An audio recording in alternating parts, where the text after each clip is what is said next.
Graça e paz, meus irmãos. Deixa eu ver se está tudo certo o som aqui.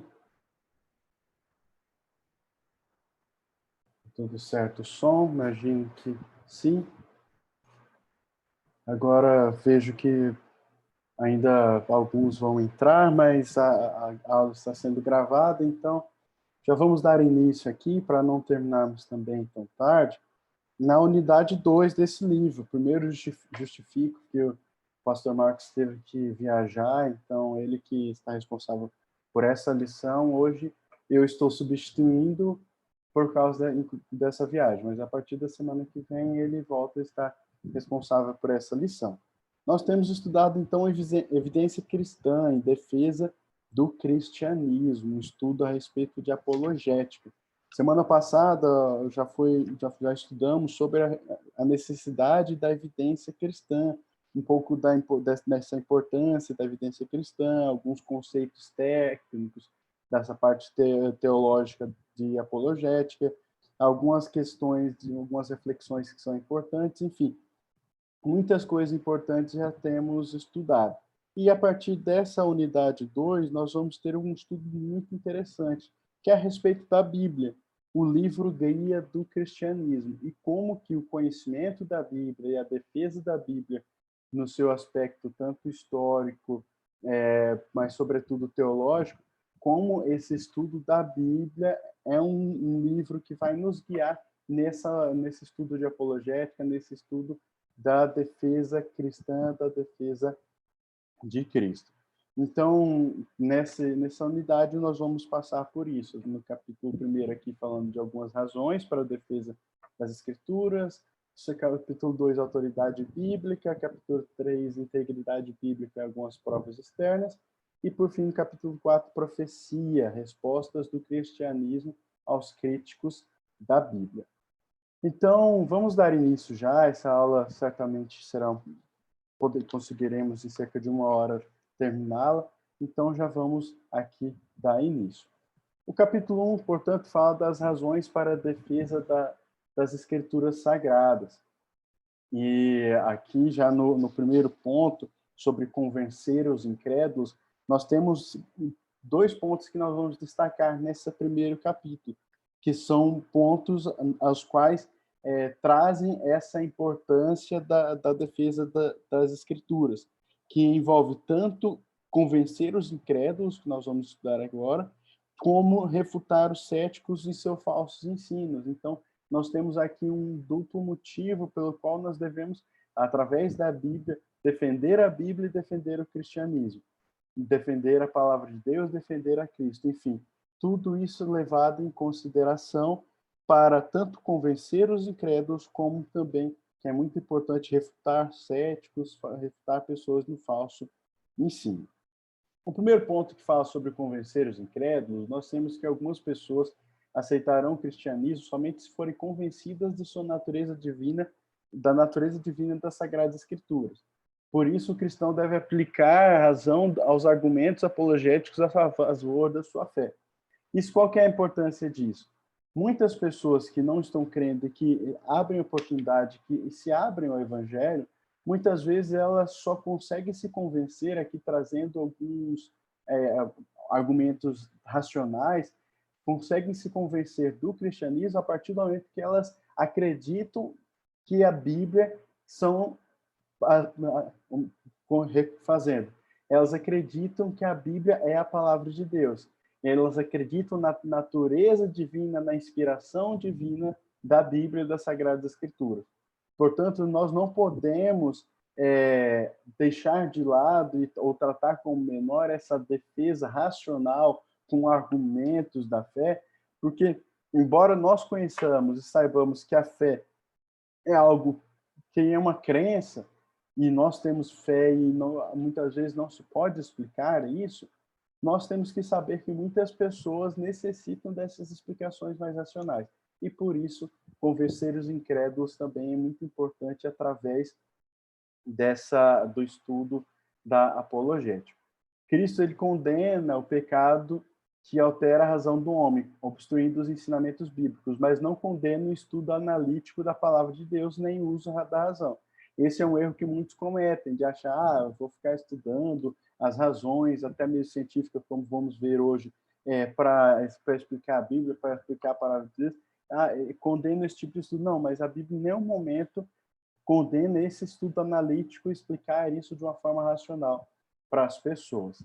Por isso, nós cristãos temos que saber, com inteligência, responder às pessoas que muitas vezes vamos fazer perguntas honestas. Nós vamos ver um pouco mais para frente a respeito dos céticos, que existem pessoas que fazem perguntas mais para tentar, de alguma forma, nos pegar em pegadinha, essas coisas assim.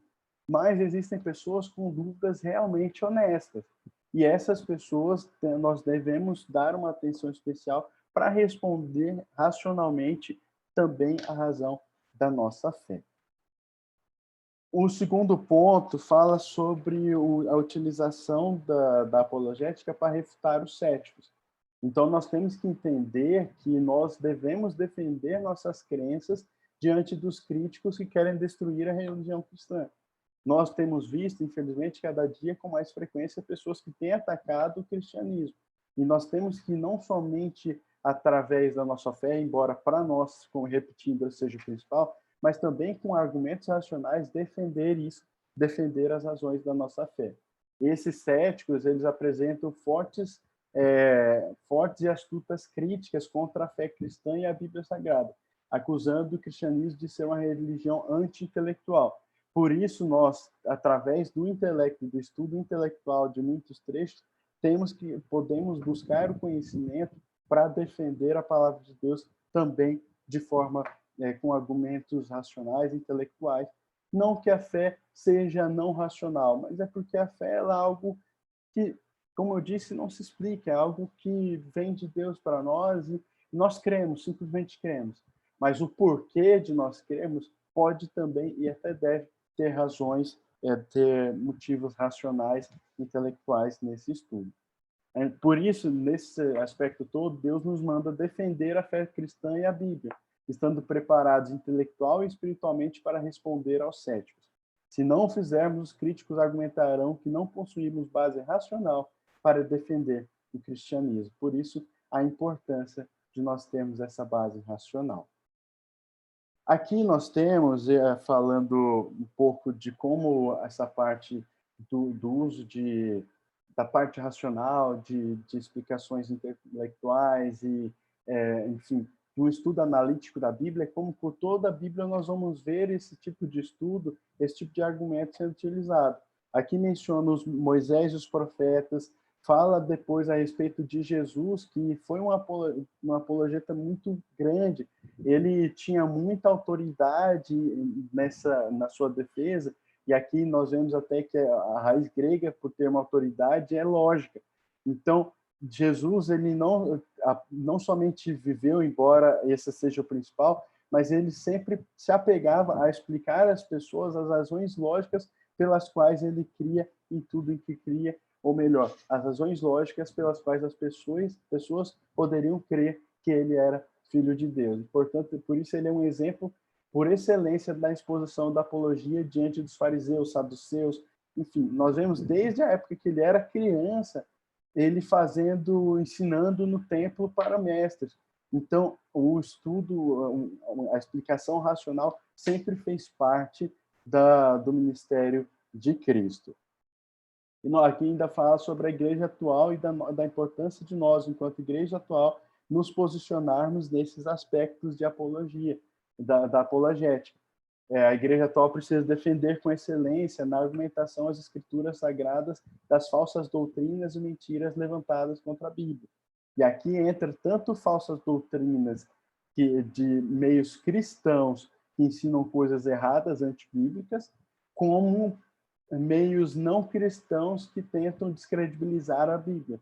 Nós temos que ter argumentos racionais e intelectuais para defendê-lo, e por isso o estudo dessa defesa é muito importante. Aqui o slide chega a mencionar, o livro menciona que é inaceitável que a Igreja de Jesus Cristo, que possui puros e verdadeiros preceitos na palavra de Deus, cale-se neste momento da história. Nós temos visto o padrão moral que o cristianismo prega ser cada dia mais atacado no nosso mundo. tudo que nós temos hoje mesmo está uma polêmica na internet aí, ou eu acho que na Noruega, se eu não me engano, um Papai Noel gay. Então, assim, isso é uma deturpação para um personagem que é um personagem infantil, embora, obviamente, nada bíblico, mas um personagem infantil sendo levado para um relacionamento homossexual de uma forma a levar crianças a terem acesso a esse tipo de coisa. E nós, enquanto cristãos, devemos nos posicionar. É claro que da forma correta, sem tempos atrás, por exemplo, teve um caso que um grupo de humor fez uma sátira bíblica num especial de Natal, que realmente foi um negócio muito ridículo, e muitas pessoas fizeram a defesa séria do cristianismo, mas tiveram pessoas que simplesmente foram lá e tocaram fogo na sede desse grupo de humor, entendeu? Não estou falando que eram cristãos, mas é uma forma errada de defender o cristianismo, porque esse tipo de defesa Cristo não precisa. Ele precisa de pessoas que realmente vivam o cristianismo. A principal defesa do cristianismo é viver o cristianismo, porque não adianta nada também chegar ser o maior, eu vou defender a minha razão da minha fé, vou defender tudo e tal, não vou deixar o pessoal da ideologia de gênero e tal falar, ser uma pessoa que, mas aí na hora de viver o cristianismo, viver o amor, viver o perdão, viver tudo isso, a pessoa não vive. Então, a principal defesa da nossa fé é a nossa vivência cristã, mas a defesa das razões pelo qual nós cremos deve ter base de argumentação e isso tudo feito com excelência. Aqui ainda fala que o silêncio da igreja tem provocado derrotas imensas aos valores do reino de Deus. Por isso, nós, enquanto igreja, não podemos nos silenciar. Aqui no livro, ele traz aqui a partir do 1.3 os principais opositores das sagradas escrituras, das sagradas doutrinas. Aí fala dos céticos, dos agnósticos, dos ateus, dos panteístas, dos politeístas, dos livros pensadores, dos materialistas e dos chicanistas. Como sempre falamos, o nosso objetivo é que vocês leiam o livro em casa. Então, eu não vou entrar em detalhes a respeito de cada um desses grupos aqui mencionados, mas deixo a indicação que vocês leiam, como que os céticos, e aqui falo dos céticos que afirmam que não há provas que confirmem que a criação do homem e da mulher foram obras de um ser supremo. Aí envolve uma defesa de muitas pessoas, inclusive em meio cristão. Tem muitas pessoas que não acreditam no criacionismo, enfim. Agnósticos, já falamos sobre isso no último livro, sobre cristologia, foi falado bastante sobre agnosticismo. Ateus são pessoas que simplesmente não acreditam que Deus existe. Panteísta, que panteísmo é uma linha filosófica, um sistema filosófico, e eles acreditam não em um Deus pessoa, mas em um Deus que está presente em toda a natureza, como se fosse um ser, uma energia, um ser inanimado, não uma pessoa como nós cremos. Politeístas, isso em toda a era, desde o princípio até hoje, existem politeístas. São pessoas que acreditam que existe mais de um Deus. Nós somos monoteístas porque acreditamos que existe apenas um Deus triuno. Livros pensadores, aqui é um conceito interessante, porque são pessoas que acham que podem pensar da forma como quiserem, eles vão formando suas... pega uma coisinha daqui, outra coisinha dali, e vai formando seu próprio pensamento, mas isso daí também completamente fora daquilo que nós cremos conforme a palavra de Deus.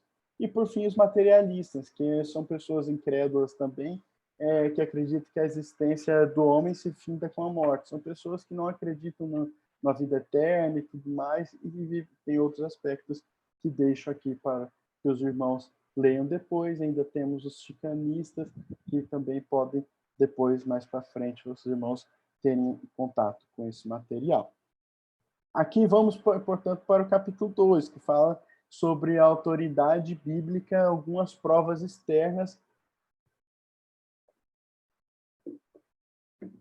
Provas externas da autoridade bíblica. Aqui nesse primeiro trecho, cita alguns pontos, aqui começando pelo texto de Salmos 19:1, que fala: os céus declaram a glória de Deus, e o firmamento proclama a obra de suas mãos. Portanto, os astrônomos de tempos passados acharam que a Terra era o centro do universo. Mas desde essa época fala que desde o Salmo que fala que os céus declaram a glória de Deus e o firmamento proclama a obra de suas mãos. Então já traz um conceito de algo maior, mais amplo. Existia muito um conceito, existe ainda hoje a vida, e nós queremos assim, de vida apenas da Terra. E aí entra uma questão da Bíblia e astronomia, de como que a Terra, por causa da sua proximidade perfeita em relação ao Sol, ela dá a possibilidade de vida. Muitos estudos indicam isso, é provado que se fosse um pouquinho mais perto, seria muito quente para ter vida, e se fosse um pouquinho mais longe, seria muito frio para ter vida. Então, essa proximidade perfeita é que faz com que apenas a Terra, dentro de vários outros planetas que orbitam o Sol, seja o único que possa ter vida, e isso envolve a questão dessa órbita com precisão. Aqui ainda menciona o Salmo 147, e esse Salmo 147, sobretudo versículo 4, fala que Deus conta o número das estrelas e até chama todas pelo seu nome. Portanto, dá uma noção, desde a época da Bíblia, da existência de diversas estrelas e de como foi Deus quem criou tudo isso. Aqui ainda podemos citar o texto de Jó 38, de 24 a 38, que fala como que Deus tem controle sobre os elementos. Aqui, tanto elementos como ventos, nuvens, chuva, raios, tudo nesse texto nós vemos como que Deus tem controle de tudo, porque foi Ele quem criou tudo. E, por fim, ainda fala que a ciência astronômica já errou muitas vezes e é forçada a reconhecer as escrituras. Desde muito tempo, as escrituras falam, por exemplo, a respeito de como que a Terra é redonda, embora ainda hoje existem pessoas que não acreditam nisso. Mas, enfim, desde a época da Bíblia já era escrito isso, enfim. Muitos desses pontos da astronomia provam a criação perfeita feita por Deus. Aqui eu até quero deixar a indicação de um livro que chama A Origem. Agora me fugiu o nome do autor. Depois, os irmãos que tiverem interesse me cobrem que eu posso passar o nome do autor. Que ele traz as quatro principais teorias a respeito dessa parte da criação no ponto de vista cristão. Porque tem o criacionismo clássico que nós cremos, mas existe o design inteligente, que é um ponto de vista também numa visão de um Deus supremo que controla tudo. Nós temos a visão de diversas outras teorias que podem explicar, então deixo aqui a indicação desse livro para os irmãos. Ainda temos a respeito da Bíblia e arqueologia, como diversas descobertas arqueológicas fazem prova da realidade da Bíblia. E aqui fala de como que o estudo científico das culturas humanas, que é a arqueologia, ela investiga a vida e as sociedades antigas através de objetos deixados por ele, tais como ruínas de edifícios, documentos, ferramentas, ossos, enfim. A arqueologia tem esse objetivo de estudar isso. E através da arqueologia, muitas coisas foram encontradas que comprovam a Bíblia. Aqui nós temos, a lição nos traz algumas provas, fala de Ospanar ou Assurbanipal, que era um rei que foi achado, que na Bíblia já mencionava, e que de começo achava que só na Bíblia mencionava, mas de um tempo acharam, a arqueologia achou alguns objetos que faziam menção a esse rei. Fala ainda de Sargão II, rei da Síria, Senaqueribe, rei da Síria, Tiglat-Pileser, rei da Síria, enfim, diversos reis, Esar, Edom, rei da Síria, enfim, diversos reis que a princípio acharam que só na Bíblia era mencionado, mas com o tempo a arqueologia achou provas físicas que comprovaram a existência desses reis. Portanto, davam uma base histórica para fatos que eram retratados na Bíblia. Muitos falavam, isso daí é uma invenção, tudo mais, mas quando achava aquela fato histórico, algo claro ali na história, pela arqueologia de achados e tudo mais, comprovavam a existência desses reis, desses reinos, e por isso davam mais credibilidade ao que foi escrito na Bíblia. Mas o que eu queria mencionar, que ainda fala de Artaxerxes, rei da Síria, alguns reis de Mar, enfim, o povo heteus e hititas, né? Nós temos vários pontos, mas eu quero pular com os irmãos aqui para a página 76, que fala dos pergaminhos pergaminhos do Mar Morto. Deixa eu só achar aqui, isso, achei aqui no slide. Os pergaminhos do Mar Morto, que foi encontrado em 1947, então é algo muito recente. E aqui, esses pergaminhos trouxeram uma credibilidade muito grande, embora, claro, muitos acreditassem já sem eles, mas porque por muito tempo o nosso conhecimento sobre a existência e a integridade dos textos bíblicos, do Antigo Testamento sobretudo, era muito fundamentado no trabalho de alguns escribas rabínicos, os escribas que iam trazendo isso. Lembre-se que era trazido escriba por escriba escrevendo. Mas quando acharam esses escritos, esses pergaminhos do Mar Morto, eram textos bíblicos no hebraico, então muito antigos, que antecedem muito, em mais de 1000 anos, esses últimos escritos que tinham dos escribas rabínicos. Portanto, quando esses textos foram descobertos ali no Mar Morto, esses pergaminhos, eles deram uma credibilidade e confirmaram praticamente tudo que estava escrito no Antigo Testamento. Aqui fala que, ao todo, uns 900 documentos de literatura religiosa, das quais mais de 400 são manuscritos do Antigo Testamento. O grande pergaminho do livro de Isaías tem exatamente 66 capítulos. Isso foi encontrado no Mar Morto, entre esses pergaminhos do Mar Morto. Como em nossa Bíblia, concorda perfeitamente com o texto, sendo idêntico com a Bíblia hebraica do texto massorrético. Não sei como fala essa palavra.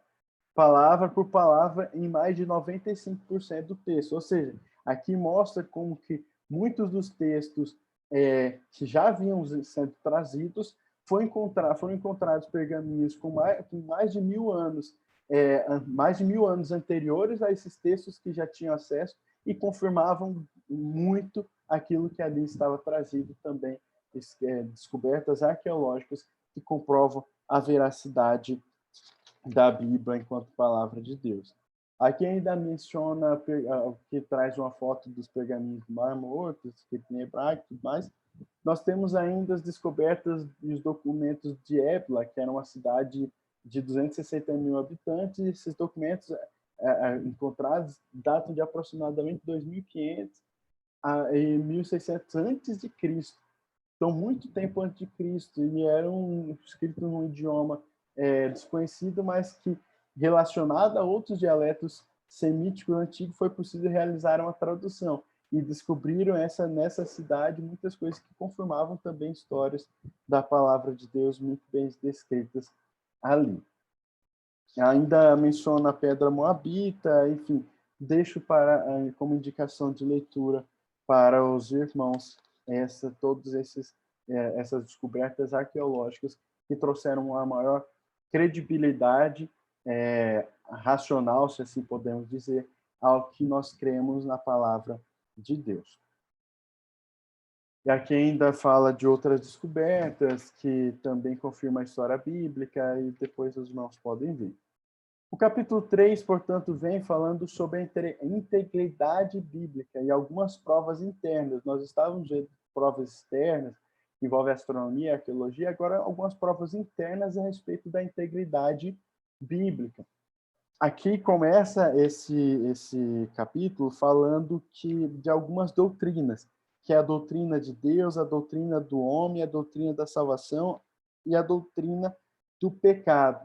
E é importante nós entendermos essas doutrinas porque o entendimento dessa doutrina faz parte da base para a nossa fé em tudo que Deus fez, desde a criação até a sua obra redentora, para que nós fôssemos alcançados. Então, quando fala da doutrina de Deus, fala de um Deus que é justo e santo, um Deus que é pessoal, que ama e cuida de sua criação, um Deus que é correto e ético, um Deus que é onipotente, onipresente, onisciente. Portanto, diante de um Deus que é correto e ético e tudo, que ama, cuida, mas que é justo, santo, diante de um Deus assim, nós tínhamos que ter uma humanidade, foi criada a humanidade à sua imagem e semelhança, a imagem e semelhança da Trindade. A Bíblia nos fala, sejamos conforme a nossa imagem e semelhança. Portanto, diante dessa criação, a imagem e semelhança de Deus, que era um Deus santo e justo, nós tínhamos que ter uma humanidade igualmente santa e justa. A princípio, a humanidade assim o era. criado em Adão e Eva. Mas, e aí já entra um pouco do aspecto da doutrina do homem, mas a humanidade se perdeu, e por se perder, ela teve a necessidade, o pecado entrou no mundo e ela teve a necessidade de reconciliação. Por isso, quando fala aqui da doutrina do homem, nós temos o homem que é criado da imagem e semelhança de Deus. Deus deu ao homem o raciocínio, a inteligência, a habilidade de avaliar sentimentos e personalidade. É um ser moral e espiritual. Deus deu toda essa capacidade para o homem, para que o homem tivesse, através do livre-arbítrio, o entendimento de seguir a Deus ou não. O homem tinha essa escolha. Deus fez o homem perfeito, mas deu a ele capacidade e inteligência para seguir o caminho que ele desejasse seguir. Então, a partir disso, ele começa a seguir a doutrina no começo ali de Deus, seguindo a santidade de Deus, mas aparece, aí entra a questão que nós vamos falar um pouco ainda da doutrina do pecado, da salvação, e já fazendo um resumo geral, esse homem, aqui entrando na salvação, que foi feito perfeito, ele escolhe, infelizmente, seguir o caminho errado. E ao seguir o caminho errado, o pecado entra no mundo. O pecado entra no mundo de uma forma que há necessidade de uma punição. Lembre-se que Deus é um Deus santo e um Deus justo. Por isso, diante do pecado, Deus não podia deixar passar impune, simplesmente passar pano ali e deixar ele passar. Não, Deus tinha que fazer algo. Por isso, através do pecado do homem, e aqui nós entramos na doutrina do pecado, entrou a morte, entrou tudo de maldição, tudo que existe de ruim no mundo, entrou através do pecado do homem. E através dessa doutrina do pecado é que nós entendemos que Deus foi justo e por causa da sua justiça ele fez com que o homem sofresse as consequências do pecado, mas também Deus era um ser amoroso e por causa do seu amor pela humanidade ele deu um escape. No Antigo Testamento, e entra na doutrina de salvação, eram feitos com concertos individuais, começando ali em Abraão, antes dele ainda Noé, enfim, vários personagens. E temos aí mais para frente, a partir de Abraão, que é criado uma relação com um povo, que esse povo ele tem uma relação específica, o povo de Israel, que alcança essa salvação do pecado, essa remissão do pecado, através de um conceito específico, e fazendo sacrifício e tudo mais. Mas chega a necessidade de um sacrifício perfeito, porque aquele sacrifício que era feito por um concerto somente com Israel, ele era, digamos assim, não era permanente, ele deveria ser feito de tempos em tempos esse sacrifício. Mas aí, para também alcançar nós, os gentios, Deus vê a necessidade de um sacrifício perfeito, e por isso traz Jesus, para que através do seu amor o mundo fosse alcançado. Então, tudo isso envolve a doutrina de Deus, a doutrina do homem, a doutrina da salvação e a doutrina do pecado. O 3.5 ainda fala sobre a preservação e a integridade da Bíblia. Aqui fala que a Bíblia foi escrita ao longo de 1.500 anos por autores diferentes e mantém a sua plena integridade.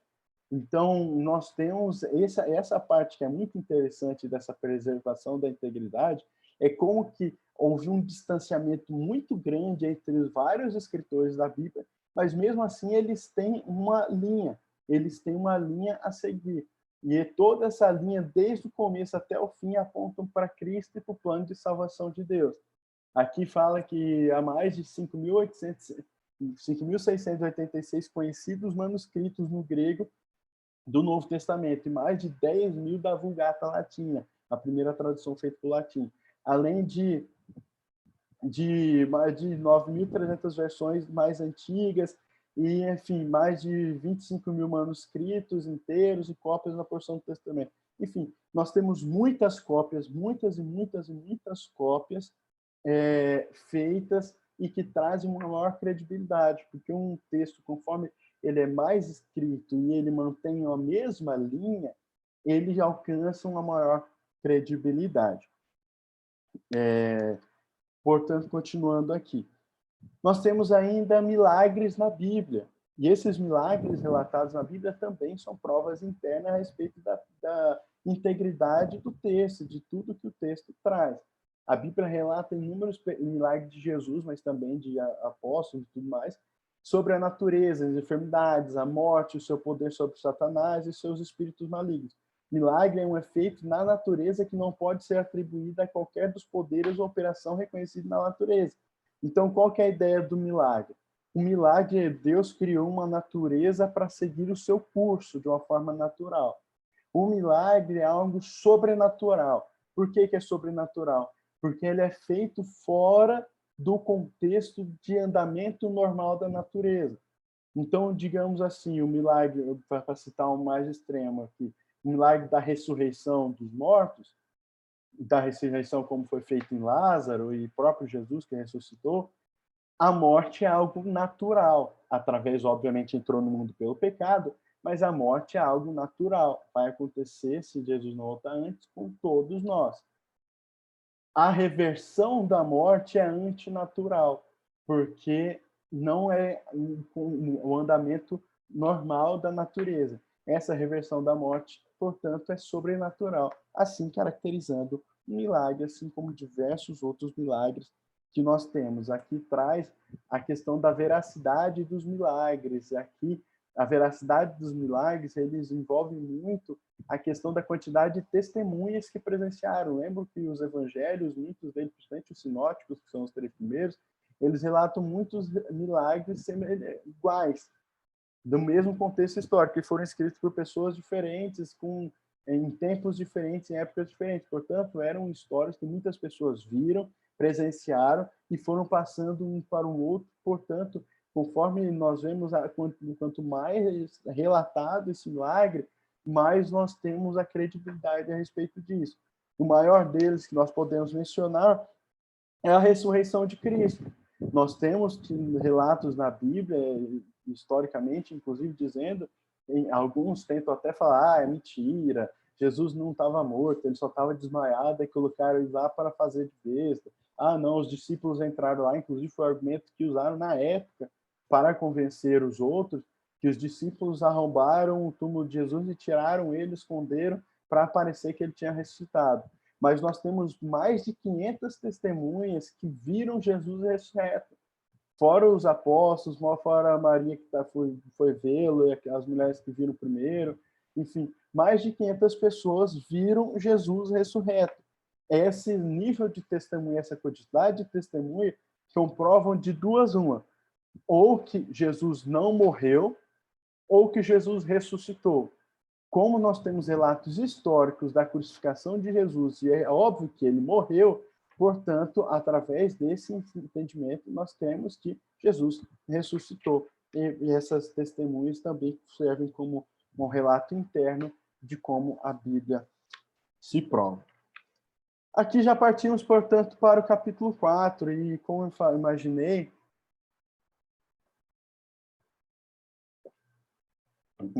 é uma lição um pouco mais curta e nós poderíamos terminar até em menos de 1 hora. E aqui também contando, obviamente, que os irmãos terão acesso e vão ler o livro em casa.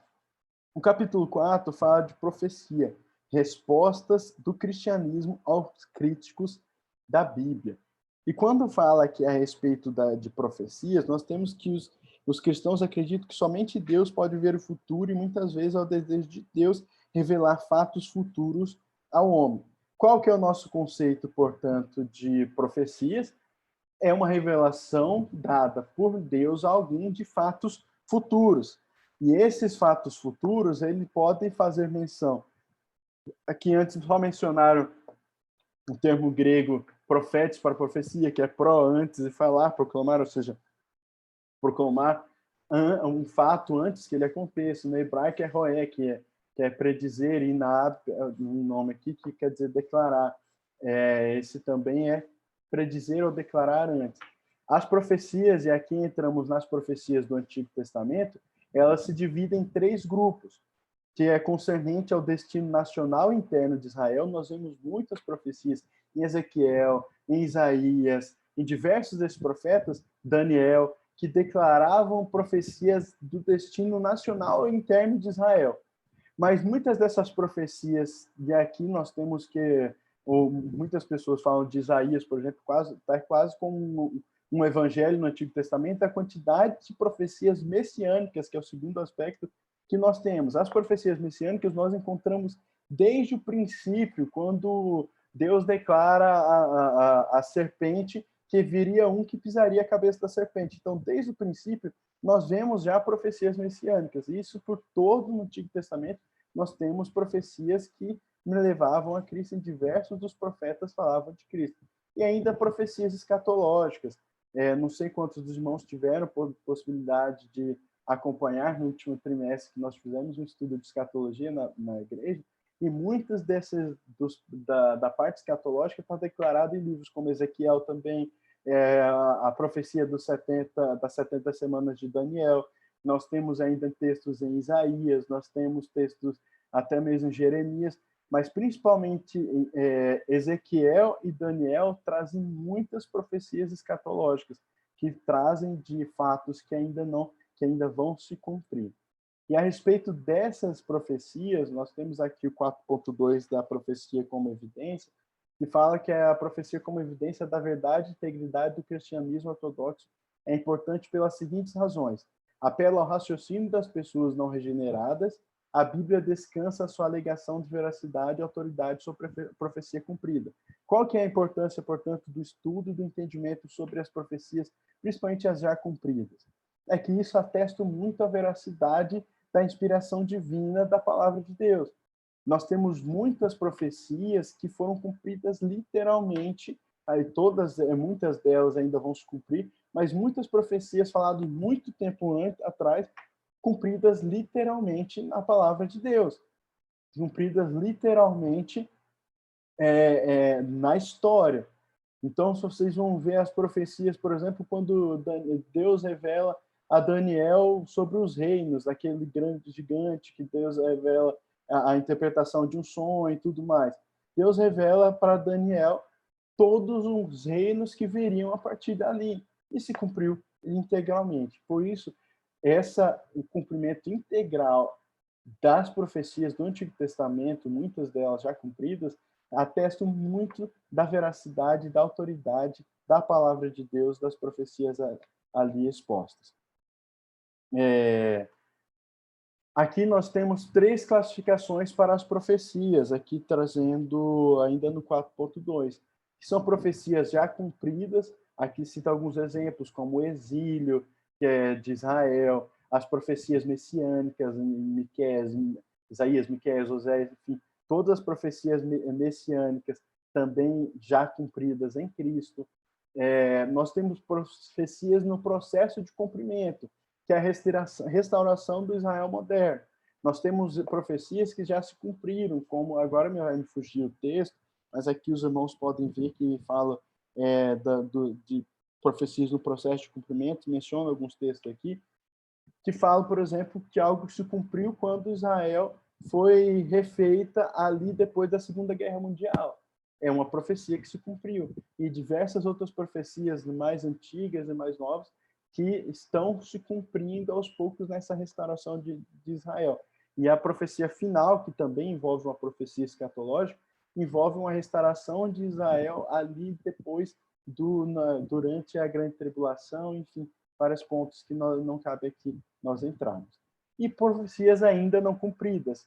Fala sobre a restauração total da Palestina por todas as tribos de Israel, destruição de todos os inimigos de Israel, conversão coletiva de Israel, estabelecimento do reino de Deus na terra. Tudo isso profecias escatológicas que nós já vimos muito claramente na palavra quando estudamos sobre escatologia, mas que os irmãos podem procurar ter acesso a isso, depois procurem. Nós temos o nosso aplicativo, todas as lições que falam dessa parte escatológica, e ali trazem muitas dessas profecias e como foram cumpridas. 4.4 traz o caráter da profecia. Aqui, quando fala sobre o caráter da profecia, mostra que a profecia apela aos sensos físicos, é sempre crescente e cumulativa em efeitos. Seu elemento previsível é vital, sua abrangência é universal, pois todo mundo pode conhecê-la, sendo específica, até às vezes bem detalhada e completa no seu cumprimento. Portanto, apela a sensos físicos porque são coisas que se acontecem na realidade. Nós vemos acontecer fisicamente. Também nós vemos uma progressão que vão se cumprir no decorrer do tempo, uma abrangência universal, enfim, tudo isso traz a questão do caráter da profecia. As leis da profecia, e aqui traz alguns pontos que são muito importantes que eu peço que depois os irmãos leiam com atenção. Fala que a profecia é uma predição profética que está para além do poder de previsão humana.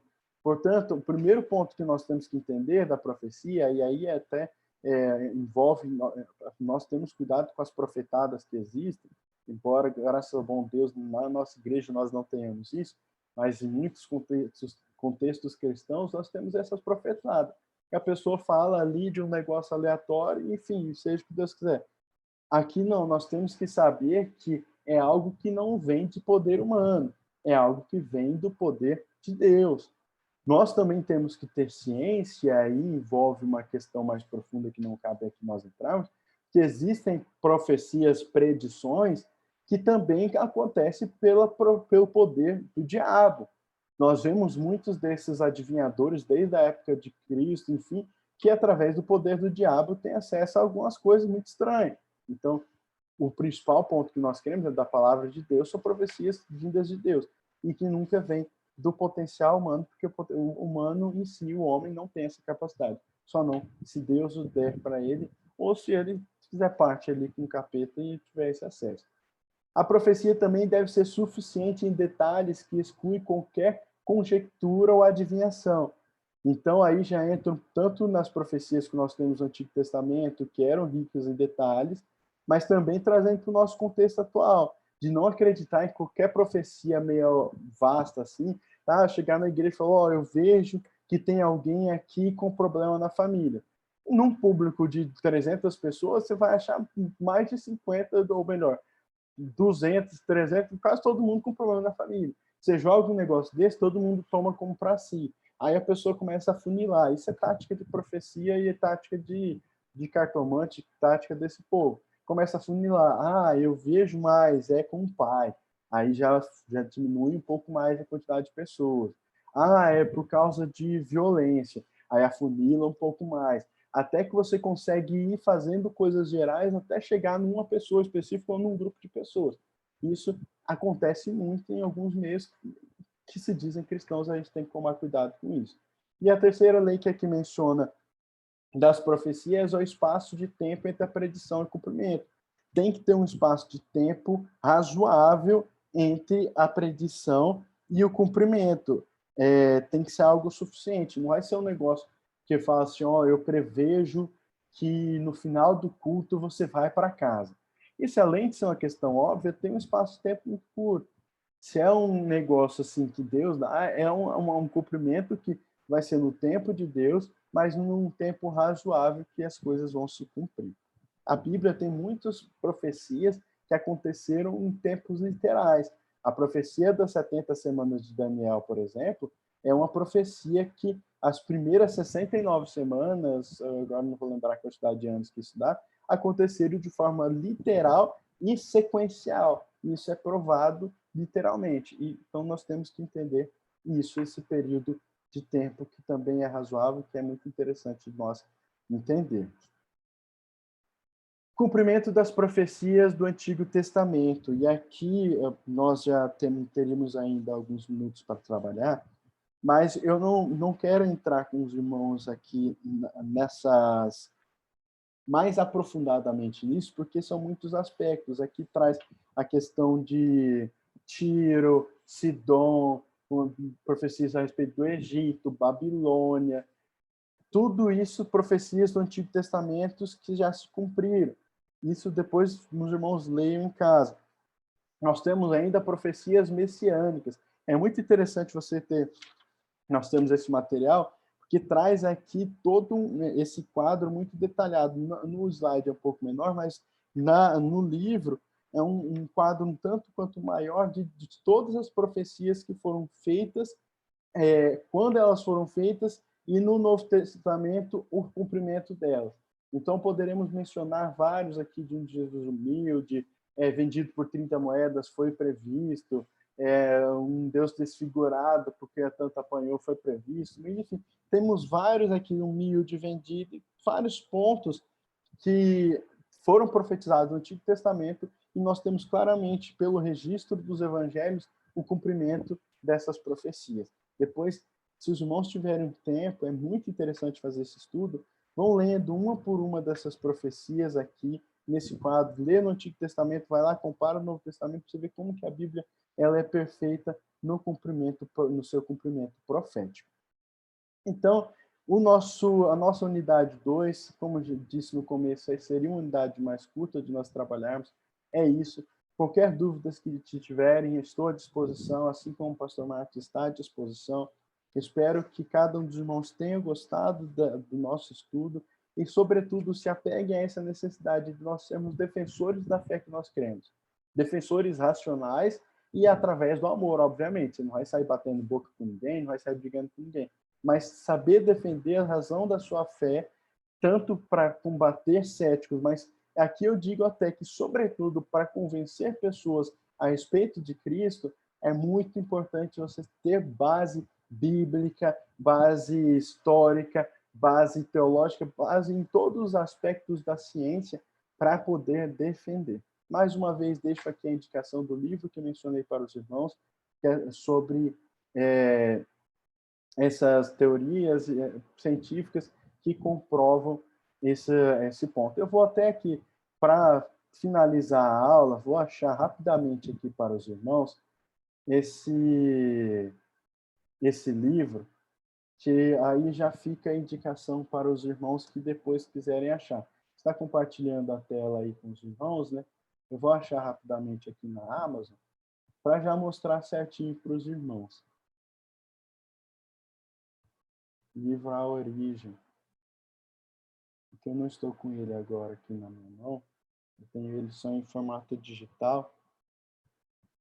É esse livro aqui, ó. A Origem.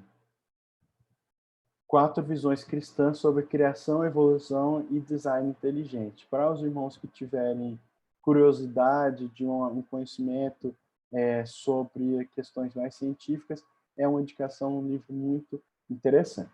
Tudo bem? Vamos fazer só fazer uma oração para finalizarmos aqui e assim nós terminarmos a nossa aula de hoje. Grande Deus, eterno Pai, mais uma vez, diante da Tua presença estamos, gratos porque a Sua presença está conosco. Agora, Pai, pedimos, Pai, abre nossos corações e mentes para recebermos tudo que o Senhor tem tratado conosco.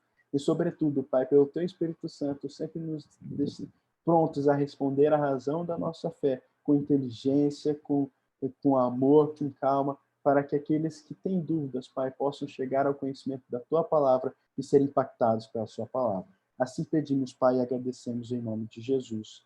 Amém. Amém. Deus abençoe a todos, meus irmãos. Deus abençoe a cada um. Amém.